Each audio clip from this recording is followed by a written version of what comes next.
I would say that IOM is a programme that is a multi-agency approach between the police, probation, drug services and other wraparound services, where the 250 most prolific offenders in Bedfordshire are selected for extra support, so they're given an opportunity to turn their lives around and turn their back on offending. If they choose not to engage with that, then there's the punishment element where the police will actively target them and they'll be dealt with through the courts.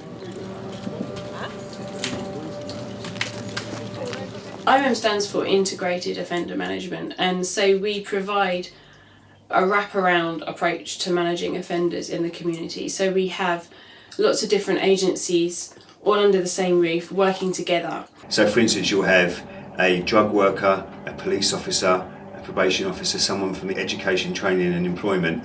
And the beauty of that is that we get different perspectives, different professional perspectives in how to assist the client in their care pathway and in through their rehabilitation. We all have a slightly different viewpoint, but it's in understanding where everybody's coming from and using everybody's strengths that you are able to really facilitate the best rehabilitation programme possible for an offender.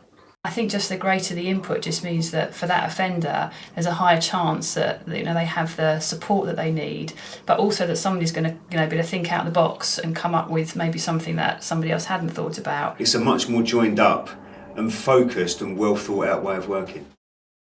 So obviously everything doesn't go smoothly all the time, but if something does go wrong, that's where the kind of enforcement side of IOM kind of kicks in. It's kind of the carrot and the stick approach. We try and tackle it from both sides. So we support people as much as we can, but there is also always the knowledge that actually this has to work both ways. You work with us and we'll work with you, but if you reoffend or whatever, then we will bring in what we need to do. Although a lot of what we do is rehabilitative, it's always with the end goal in mind, that the public are going to be safer because this individual, this prolific burglar, is no longer burgling the public.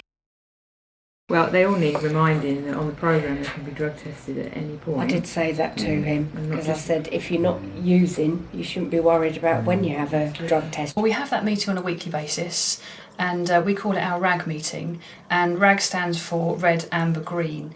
And what we're doing during that meeting is we're trying to assign some kind of status to each of the cases that we're talking about to give us an idea of their progress. And it just draws all the agencies together. So probation are there, police, there'll be our housing officer, our job deal worker, drugs worker. Occasionally we have other visitors that come on board to help us out. We talk about drug use, so for those where drug testing is applicable, we're looking to score have they been testing negative this week or not.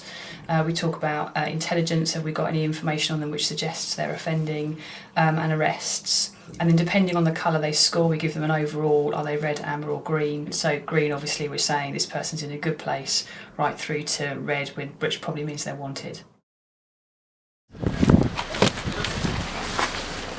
We've just left the probation office in Bedford town centre, and we're off to conduct a home visit, which is one of the main thrusts of the police officer's role. The guy we'll be visiting has numerous contacts on a timesheet each week, and one of those is a home visit. Once we're there, it's an opportunity for us to conduct a drugs test, for example. We can establish whether or not he's actually living there. It's also an opportunity for him to discuss anything in a more confidential manner.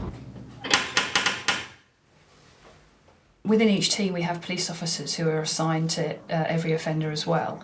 We actually have a really close working relationship with the police, and certainly from a probation point of view it's proved to be invaluable. They perform a number of different functions within the team, so they will often attend a court with offenders, which is just a really helpful thing for them and us in terms of gathering information, the offender feeling well supported. I'm grateful to everybody in that team who have helped me. You know, I generally am grateful to them because they've played a part in me getting my life back, and my life wasn't that good and now it is, so I'm grateful. And as a result of that, obviously there's going to be no victims because I ain't going to commit crime. I don't want to do that now. No, I didn't want to do it then, so there's not a chance that I'm going to get involved in anything now. Nationally, almost half of all crime is committed by the same 10% of people. Reoffending costs 10 to 13 billion per year. Offenders on Bedfordshire IOM have on average 28 previous convictions and 71 previous offences. In its first year, offenders managed by IOM committed 37% less crime, resulting in at least 310 fewer victims.